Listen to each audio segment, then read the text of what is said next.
Kozhikode west ഹില്ലിൽ പോലീസുകാരന്റെ വീട്ടിൽ മോഷണം. നടക്കാവ് സ്റ്റേഷനിലെ CPO മിഥുൻ രാജിന്റെ വീട്ടിൽ നിന്ന് 7 പവൻ സ്വർണം മോഷ്ടിച്ചു. മുബാറക് ചേരുന്നുണ്ട് വിവരങ്ങളുമായി.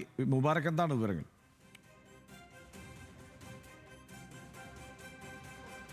ഹർഷൻ, ഇന്നലെ രാത്രിയോടെയാണ് ഇവിടെ വെസ്റ്റ് ഹില്ലിലെ ഒരു വീട്ടിൽ മോഷണം നടന്നത്. ഇദ്ദേഹം നടക്കാവ് പോലീസ് സ്റ്റേഷനിലെ CPO ഉദ്യോഗസ്ഥനാണ്. മിഥുൻ രാജ് എന്നാണ് അദ്ദേഹത്തിൻ്റെ പേര്. നമ്മളിപ്പോൾ ഉള്ളത് അദ്ദേഹത്തിൻ്റെ വീട്ടിൽ തന്നെയാണ്. ഈ ദൃശ്യങ്ങളിൽ കാണുന്നത് പോലെ തന്നെ ഈ വീട്ടിലാണ് മോഷണം നടന്നിട്ടുള്ളത്. ഈ വീട്ടിലെ 2ാം നിലയിലെ കിടപ്പുമുറിയിലായിരുന്നു മോഷണം നടന്നത്. 7 പവനോളം സ്വർണം നഷ്ടപ്പെട്ടു എന്നാണ് പറയപ്പെടുന്നത്. അത് സ്വർണ്ണാഭരണങ്ങളാണ്. ഇപ്പോൾ ഇവിടെ പോലീസ് എത്തിയിട്ടുണ്ട്. അതിൻ്റെ നടപടികൾ പുരോഗമിച്ചുകൊണ്ടിരിക്കുകയാണ്. നമ്മൾ ഈ ദൃശ്യത്തിൽ കാണുന്നത് പോലെ തന്നെ ഇന്നലെ വൈകുന്നേരം ആയിരുന്നു മിഥുന് ജോലി ഉണ്ടായിരുന്നത്. മിഥുൻ ഇന്നലെ ഉച്ച കഴിഞ്ഞ് 2 മണിക്ക് ജോലിക്കായി സ്റ്റേഷനിലേക്ക് പോയി. വീട്ടിൽ ആരും ഉണ്ടായിരുന്നില്ല. അങ്ങനെ ഒരു സാഹചര്യത്തിലായിരുന്നു മോഷണം നടന്നത്.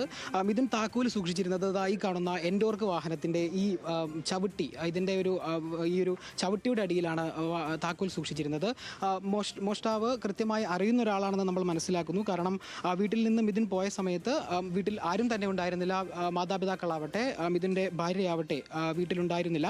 ഈ സാഹചര്യത്തിലാണ് ഇവിടെ ഇങ്ങനെ ഒരാൾ വന്ന് ഈ താക്കോൽ കൃത്യമായി വച്ചിരിക്കുന്ന അറിയുന്ന ഒരാൾ വന്ന് വീട് തുറന്ന് കൃത്യമായി കിടപ്പുമുറിയിലെത്തി സ്വർണം മോഷ്ടിച്ചത്.